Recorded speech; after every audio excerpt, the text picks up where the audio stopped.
You're watching Talking Points, a focus on the political scene in Lubbock and across the South Plains.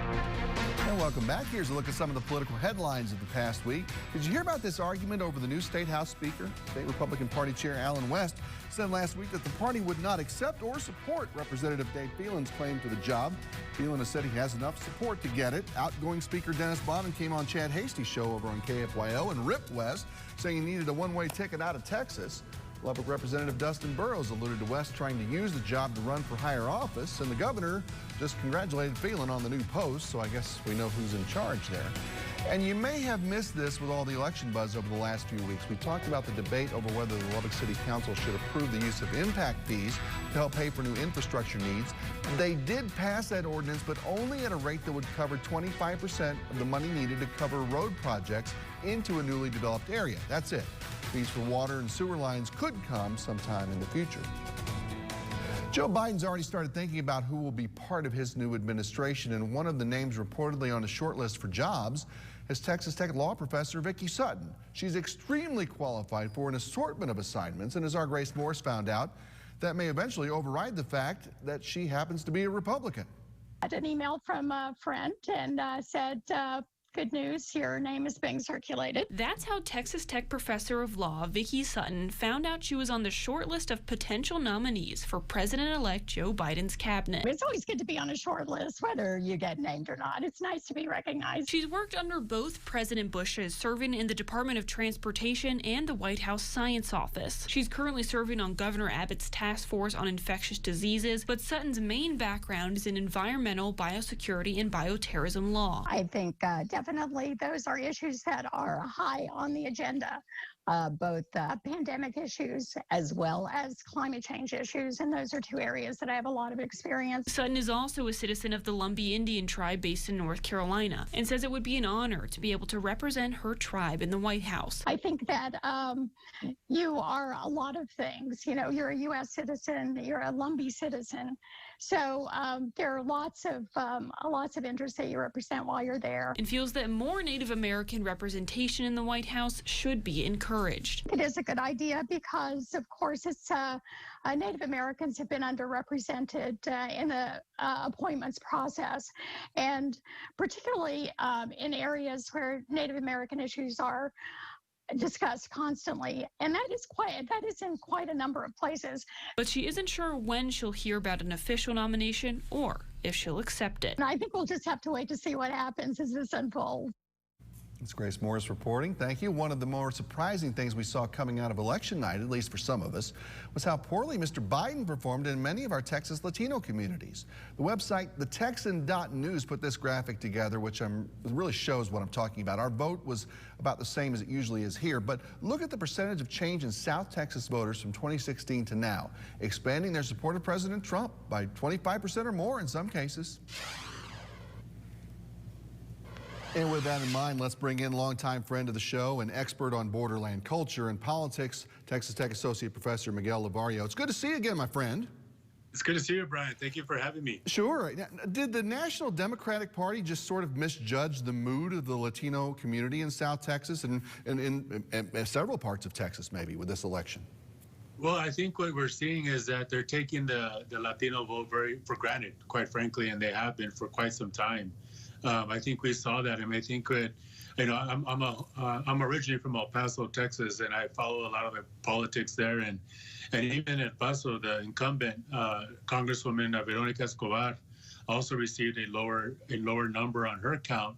So I think it's just more of the fact that many Latinos are feeling neglected by the Democratic Party or being taken for granted. Yeah, you know, and there was all this talk about blue waves and everything like that in Texas. I know in 28 counties near the Mexico border, Hillary Clinton won by 33 percentage points in 2016. This time Biden won by just 17. If he had just equaled Clinton, that could have made Texas a little bit more interesting, right? Oh, most certainly. And Texas was still at play. I mean, let's not get that wrong. It's still shifting, but it is moving at a glacier or a slow rate. But I agree with you. And there is an interesting poll that I saw come out around, I think in September, that they asked Latinos, you know, who do they identify as somebody who they can recognize as a political figure for Latinos. And actually the overwhelming person was nobody. Wow. 33% of Latinos said nobody, and then Biden came in second at 6%. So what they're saying is that nobody is there really advocating for Latino issues, and even specific Latino ethnic groups. So I think there's a big gap there, and I think it's really telling of what we saw in the recent election. But I think we're going to be seeing it going forward as well if either party doesn't do something about it. I know President Trump had what they called a Hispanic outreach program. I don't know how effective it was or much about it, but regardless, do you think the specific fact that there was one mattered to at least some people? Very little. I mean, I think when they talk about the Hispanic outreach, you're seeing it in Florida.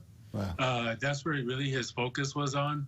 You don't really see it too much in Texas. In fact, in that same poll that I just quoted, Donald Trump came in at 3% for Latinos. So it's still relatively low, if not very low.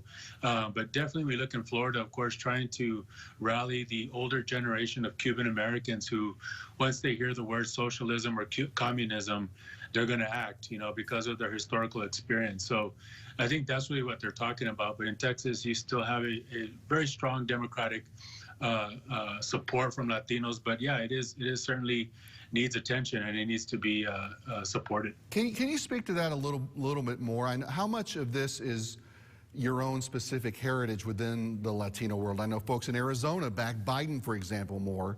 How much of this is where your family is from, and where does that matter?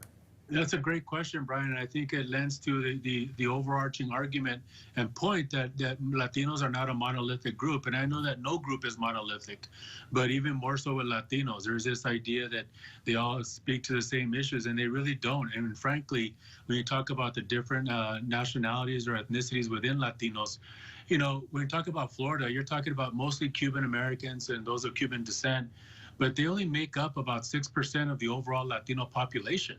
Those of Mexican descent are overwhelmingly the largest represented Latino group at over 60%. So you have to think about, and Puerto Ricans, for example, who also are a significant population in Florida, voted very overwhelmingly for Biden.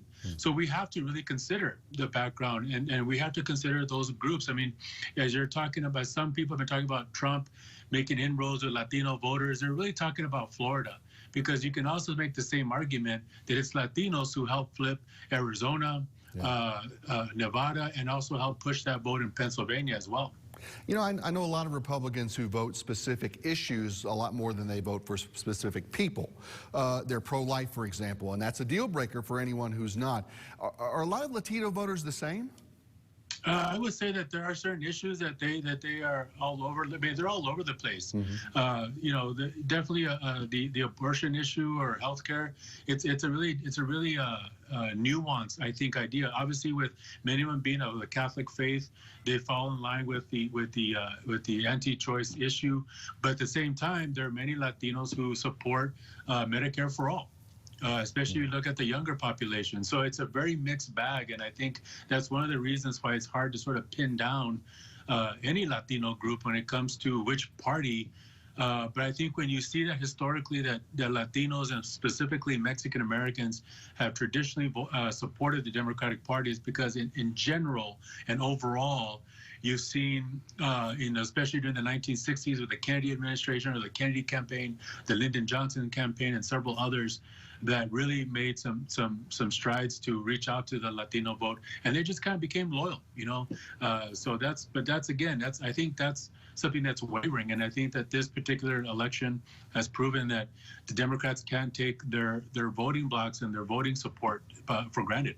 I think this is just fascinating, and we're going to be talking about this, I think, for elections to come, because this is a voting block that's going to make a difference down the road. Thank goodness we have Dr. Miguel Lavario here to fill us in with a lot more clues and things we don't know about. Good to see you, my friend. Let's talk soon. Thank you, Bryan. I really appreciate it.